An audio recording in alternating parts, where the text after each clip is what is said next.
भाई लोग देखो, अब जल्दी हॉलीवुड होने वाला है खत्म और अब दुनिया भर में सिर्फ एशियन सिनेमा की ही बातें होने वाली हैं। And the Oscar goes to Parasite. Parasite. Parasite. Parasite. Bong Joon-ho. This is the first Oscar. This is the second Oscar tonight, winning 4 Oscars tonight, and is the first film not in the English language to win Best Picture. और इसमें हमारा देश India भी होने वाला है। होगा वो समय जब अच्छी फिल्मों के नाम पर हॉलीवुड की बातें करते थे, लेकिन अब बातें हॉलीवुड की नहीं बल्कि एशियन सिनेमा की हो रही हैं। फिल्म हो, ओटीटी हो या पॉप कल्चर, हर जगह एशियन सिनेमा ही छाया हुआ है। अब सिनेमा ट्रेंड्स हॉलीवुड डिसाइड नहीं करता है बल्कि एशियन सिनेमा कर रहा है, यानी Hollywood is no longer dominating the global cinema. अब मैं ये सब बातें क्यों कह रहा हूं, ये समझने के लिए आपको ये वीडियो आखिरी तक देखनी होगी। तो चलिए बिना टाइम वेस्ट किए आपको ये समझाते हैं कि कैसे एशियन सिनेमा धीरे धीरे हॉलीवुड को पीछे छोड़ता जा रहा है।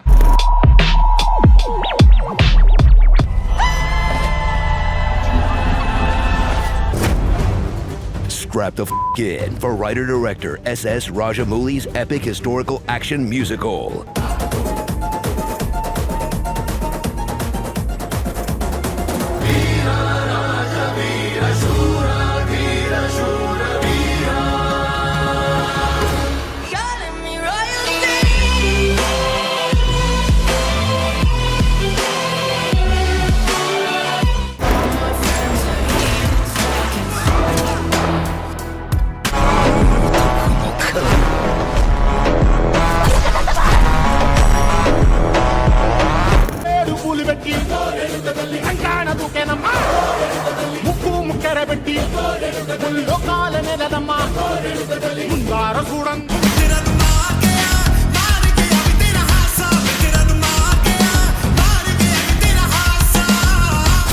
And there's one man whose aura shines brighter than the stage lights.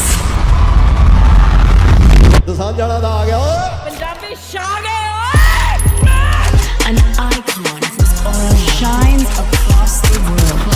The unstoppable Dosanjh. ਚਾਹੇ ਕੋਈ ਵੀ ਹੋਵੇ ਉਹ ਮੱਕਲਾਂ ਦਾ ਮੁੱਲ ਪੈਂਦਾ ਨਹੀਂ ਉਹ ਗੱਭਰੂ ਚੋਂ ਦੋਵੇਂ ਦੱਸਦੇ ਪੰਜਾਬ ਚੜ੍ਹਦਾ ਤੇ ਰਹਿੰਦਾ ਨਹੀਂ।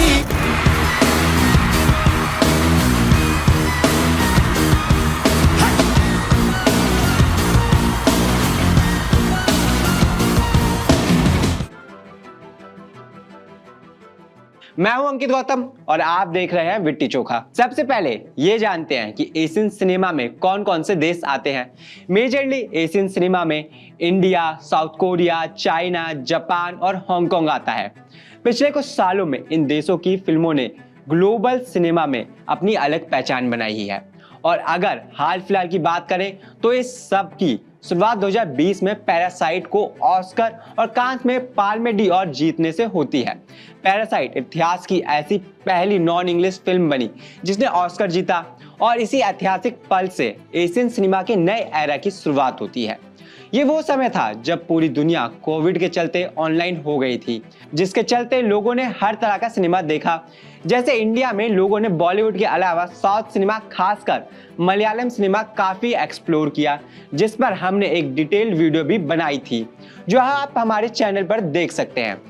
और बिल्कुल ऐसे ही दुनिया भर के लोगों ने भी हॉलीवुड की जगह बाकी देशों के सिनेमा को भी एक्सप्लोर करना शुरू किया। तो वही कोविड की वजह से अमेरिकन बॉक्स ऑफिस की मार्केट कुछ खास परफॉर्म नहीं कर रही थी।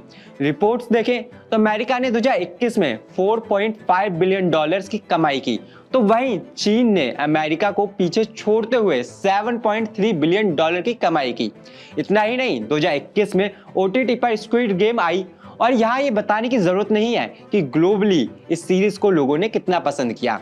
इसी साल ऑस्कर नॉमिनेशन में भी काफी चेंजेस देखने को मिले, जैसे कि Chinese film maker Chloe Jove को उनकी फिल्म नोमैनलैंड के लिए बेस्ट डायरेक्टर का ऑस्कर मिला, तो वहीं साउथ कोरियन एक्ट्रेस योन यूंग जिंग ने फिल्म मिनारी के लिए बेस्ट सपोर्टिंग एक्ट्रेस का ऑस्कर हासिल किया था। अगर इंडिया की बात करें तो 2021 में इंडिया की जल्लीकट्टू जैसी फिल्म को ऑस्कर में ऑफिशियल एंट्री के तौर पर भेजा गया था। इतना ही नहीं, 2022, 2023, 24, 25 और 26 हर साल ऑस्कर में एशियन फिल्में और कलाकारों की खूब चर्चा रही है, जैसे कि RRR, the elephant whisper, drive my car, the boy and the heroine और गॉडजिला -1। इतना ही नहीं, अगर ध्यान दें तो हर साल OTT पर कोई ना कोई एशियन सीरीज वर्ल्ड में छाई रहती है, जैसे कि all of us are dead, your name, Alice in Borderland और क्रैश लैंडिंग ऑन यू।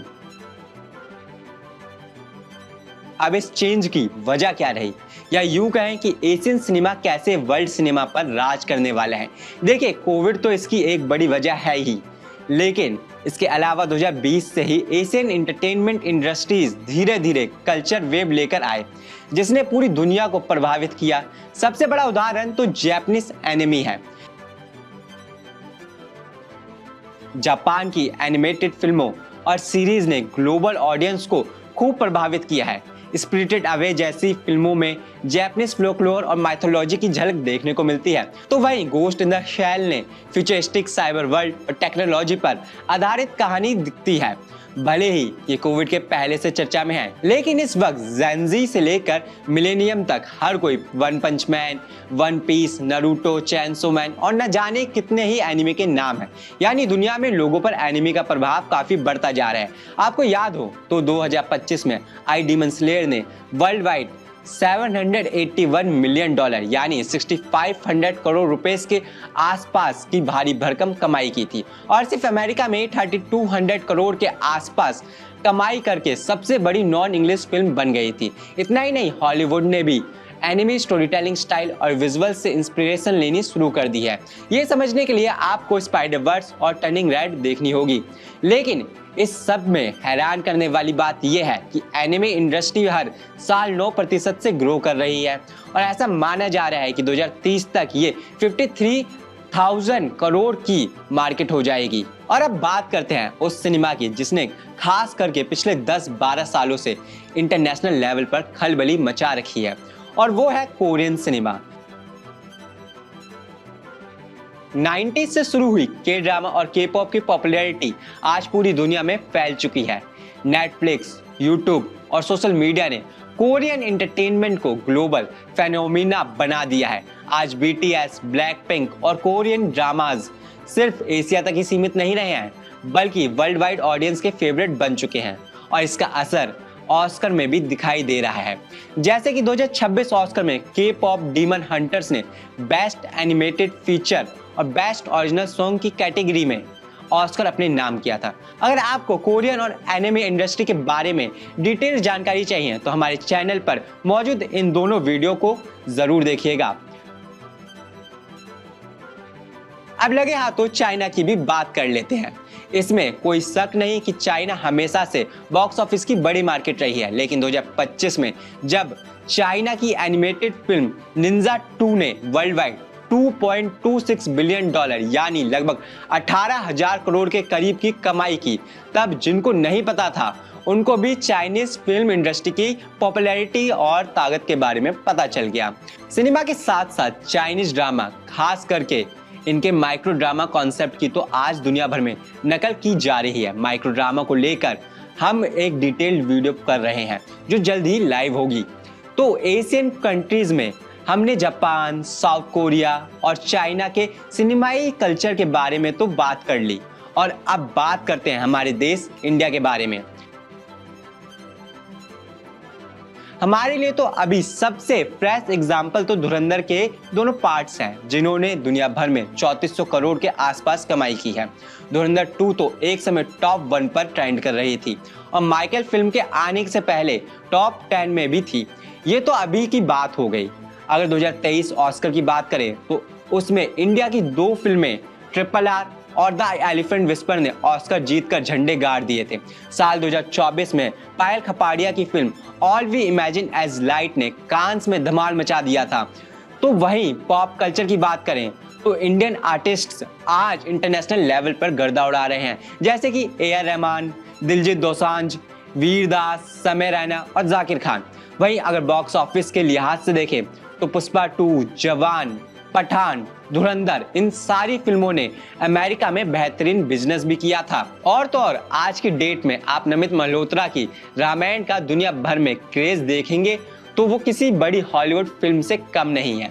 इतना ही नहीं, रामायण के अलावा आने वाली इंडिया की फिल्में जैसे कि वाराणसी, किंग, टॉक्सिक और कल्कि 2 भी वर्ल्ड में छाने वाली हैं। ये सारी चीजें कलेक्टिवली हमारी सॉफ्ट पावर को इंटरनेशनल लेवल पर दर्शाती हैं और इन्हीं सारी वजहों से अब हॉलीवुड भी एशियन सिनेमा के साथ कोलैब करने को आतुर है।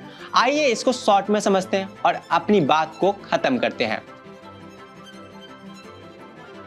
हॉलीवुड के बड़े बड़े कलाकारों ने कोविड के बाद एशियन फिल्मों के साथ ज्यादा कोलैब करना शुरू कर दिया है, जैसे कि Oscar winning film Everything Everywhere at once को रूसो ब्रदर्स ने प्रोड्यूस किया था, या फिर एक और बार क्लोई जॉब ने ऑस्कर 2026 में छाई रहने वाली हॉलीवुड फिल्म हैमलेट को डायरेक्ट किया था। इतना ही नहीं, इंडिया की फिल्में जैसे कि रामायण और टॉक्सिक पर भी कई दिग्गज हॉलीवुड आर्टिस्ट काम कर रहे हैं।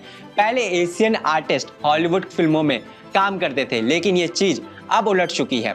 इतना ही नहीं, हॉलीवुड अपनी फिल्मों में एशियन, इंडियन या फिर चाइनीज एक्टर को ऐड कर रहे हैं और साथ ही साथ यहाँ के कल्चर को अपनी फिल्मों में बुनाने की कोशिश कर रहे हैं, जैसे कि स्पाइडरमैन में पवित्र प्रभाकर का किरदार या जॉय राइड और to all the boys I have loved before. Reports की मानी तो 2007 में हॉलीवुड फिल्मों में एशियन कल्चर या लोगों का रिप्रेजेंटेशन लगभग 3% था, तो वहीं बढ़कर 2022 में 16% हो गया था।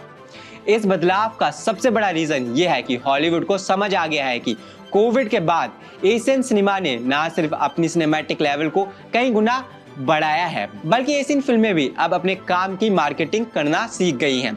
ऐसे में देखा जाए तो film, series, pop culture, box office और ऑस्कर हर जगह धीरे धीरे एशियन सिनेमा का प्रभाव बढ़ता जा रहा है। अगर चीजें ऐसी ही चलती रहीं तो जल्द ही वर्ल्ड सिनेमा में हॉलीवुड का डोमिनेशन खत्म हो जाएगा और सिनेमा का फ्यूचर एशिया डिसाइड करेगा।